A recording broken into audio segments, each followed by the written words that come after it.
Let's fix अपना अगस्त महीना। It's very important कि हम अपना अगस्त महीना फिक्स करें, बिकॉज हम अगस्त महीने में अगर बने रहे ना गेम में, तो सितंबर, अक्टूबर, नवंबर में हम फाइट मार सकते हैं। और ये वो फाइट होगी जो आपको आईएम्स तक लेके जाएगी या फिर एक इंडिया के डिसेंट बी स्कूल में लेके जाएगी। That is my guarantee. अभी जो 20 दिन अपने बच्चे हैं अगस्त में, अभी 10 दिन चले गए, कोई लोड नहीं है। 20 दिन में हम क्या फोड़ सकते हैं उसके बारे में बात करते हैं। सो नंबर 1, अगर मैं बात करूं क्वांट्स के बारे में, बेसिक लेवल पे हम अगले 20 दिन में क्या कर सकते हैं। 20 दिन में इसलिए कह रहा हूं क्योंकि 20 दिन अगर तुम टिक गए तो तुम अगले 90 दिन टिक जाओगे। There is no doubt about that. अगले 100 डेज तुम टिक जाओगे। Number 1, start with arithmetic.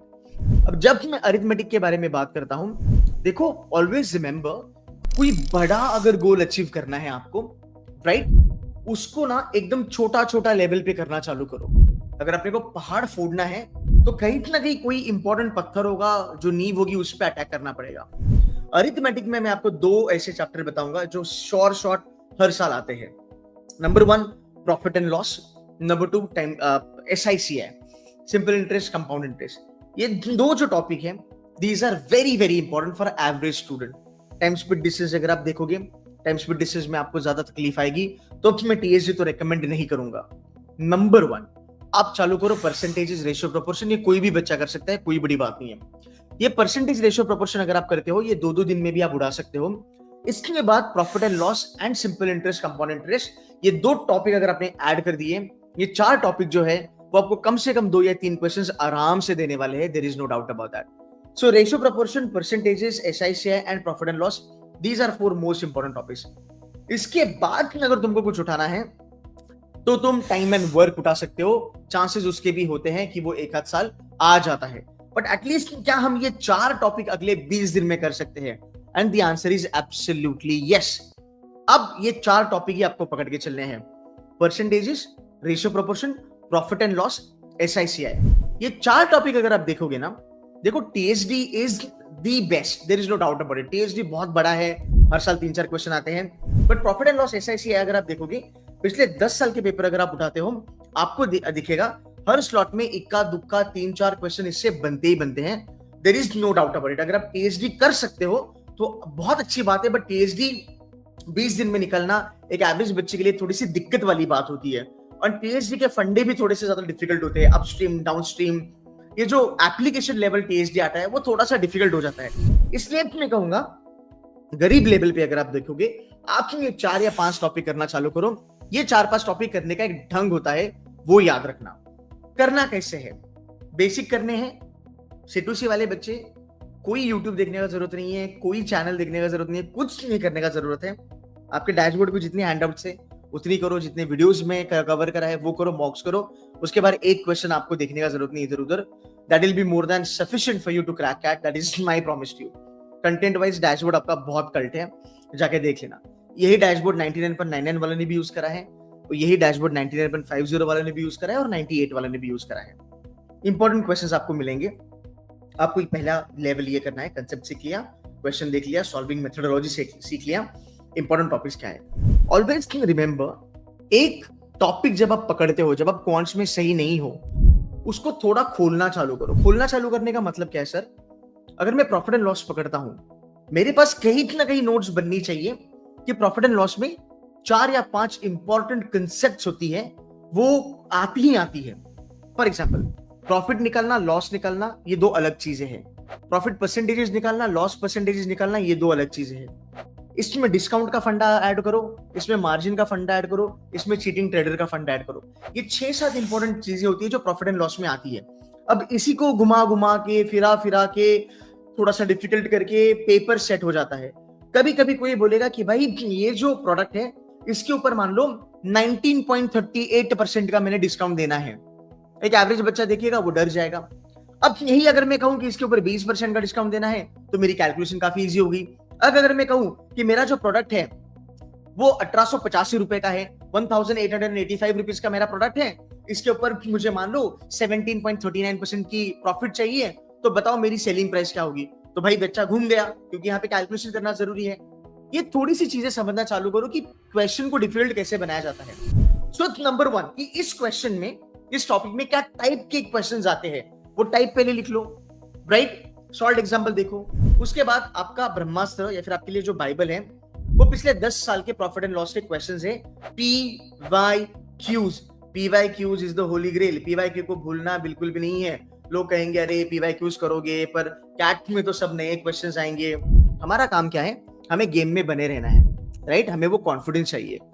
एक चीज याद रखो कि अगर तुमने 4-5 टॉपिक ढंग से करे और उस 4-5 टॉपिक से अगर तुम्हारे 3 या 4 क्वेश्चन भी निकल गए क्वांट्स के, तुम 70% भी अगर बढ़ गए ना, तुम्हारे 70 क्रॉस अगर हो जाते हैं ना, यू आर गुड। अब आप कहोगे कि सर 70 से क्या ही होगा, बड़ी अच्छी बात है, आप ये सोचते हो कि 70 से क्या ही होगा, बट एक बात ये भी सोचो कि अगर 70 मेरे को क्वांट्स में आ गया, 90 अगर मेरे को दिया और अगर मेरे को वर्बल में आ गया, मेरा ओवरऑल 85% शूट करेगा। At least in the month of August something is better than nothing. तुम बोलोगे मेरे को 90 चाहिए, मेरे को 95 चाहिए, वो आएंगे, वो सितंबर में आएंगे, वो अक्टूबर में आएंगे। तब तक गेम में बने रहना कॉन्फिडेंस से, वो जरूरी है। उसके लिए 4-5 टॉपिक PYQs करने हैं, और जो तुमने सब टॉपिक लिखे थे, चीटिंग ट्रेडर वगैरह वगैरह वगैरह, वो तुमको PYQ में दिखेंगे कि हाँ यार ये वाला क्वेश्चन तो आता है, हाँ यार ये तो आता है, ये तो आता है, इसको इस तरीके से ट्विस्ट किया जाता है। सिर्फ 4 या 5 टॉपिक पे मेहनत करनी है, पर डेप्थ में मेहनत करनी है। ये करोगे तो तुम्हारा निकलने के चांसेस बहुत ज्यादा है। ये करने के बाद मैं ये नहीं कहूंगा कि LOD2 करो, LOD3 करो, LOD4 करो, ये नहीं करना है। अरुण शर्मा सर वगैरह की बुक भी नहीं लगानी, कुछ नहीं करना है। बस ये करोगे, हर एक टॉपिक के साथ टॉपिक की अंडरस्टैंडिंग आएगी, खुद की लेवल पता चलेगी, खुद को क्या आता है, खुद को क्या नहीं आता है, एंड किस टाइप के क्वेश्चंस आते हैं कैट पेपर में। The moment you are clear with this, सितंबर महीने में इन्हीं टॉपिक आप लेवल 2 या लेवल 3 करना चालू करो।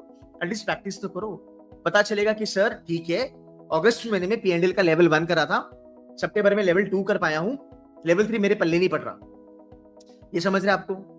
क्या आप इतना बोल सकते हो कि सर मैं गया पेपर देने, या फिर मैं मॉक खोला, मैंने मॉक में मेरे को प्रॉफिट एंड लॉस दिखा, मैंने देखा, मेरे को पता चला लेवल 3 है, औकात के बाहर है, मैंने क्वेश्चन छोड़ दिया, उसे दिल नहीं लगाना है। So you have to follow this methodologies, only do 4 to 5 topics, that's it.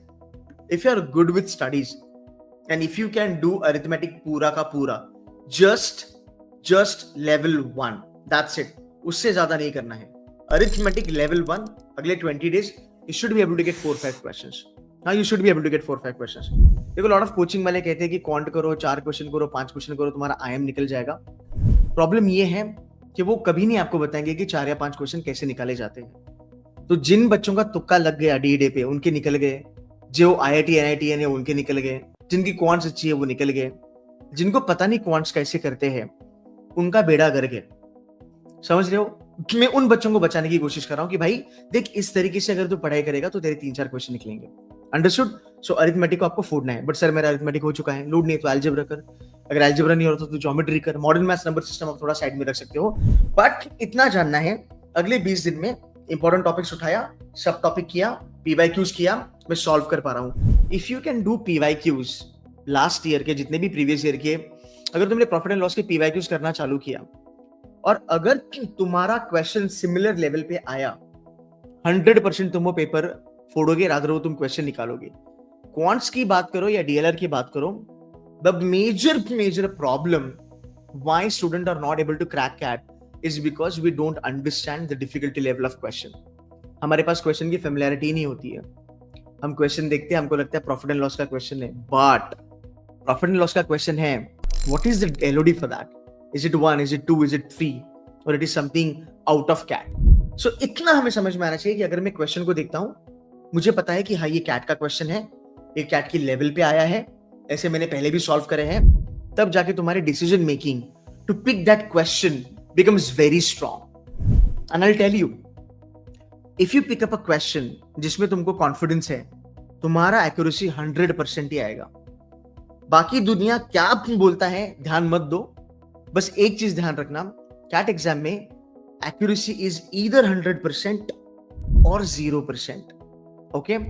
If somebody tells you कि कैट का पेपर जाके 80% की एक्यूरेसी पे फोड़ो, absolutely nonsense. Because accuracy paper देके जब बंदा बाहर आता है तभी भी चमकता नहीं है कि एक्यूरेसी क्या है। वो आंसर की देखने के बाद चमकता है कि ओ यार मेरे को लगा था मेरी 90% की एक्यूरेसी है, भाई मेरी एक्यूरेसी तो 70% की आ गई। ये रियल चीजें हैं, ये रिपीटर्स भोग चुके हो ऑलरेडी। रिपीटर से जाके कभी बात करना, वो आपको बताएगा। So you can not really predict your accuracy.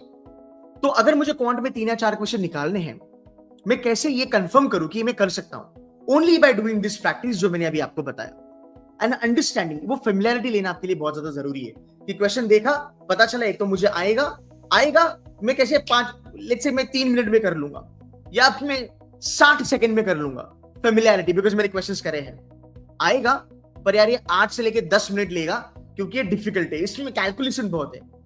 Number 3, ये बिल्कुल भी नहीं आएगा, भले वो प्रॉफिट एंड लॉस हो, बट सर ये कुछ भलता आया है, ये ऐसा वाला कभी चीज मैंने कैट में नहीं देखा, मैं एंड में ट्राई करूंगा। If you have that confidence, you are sorted.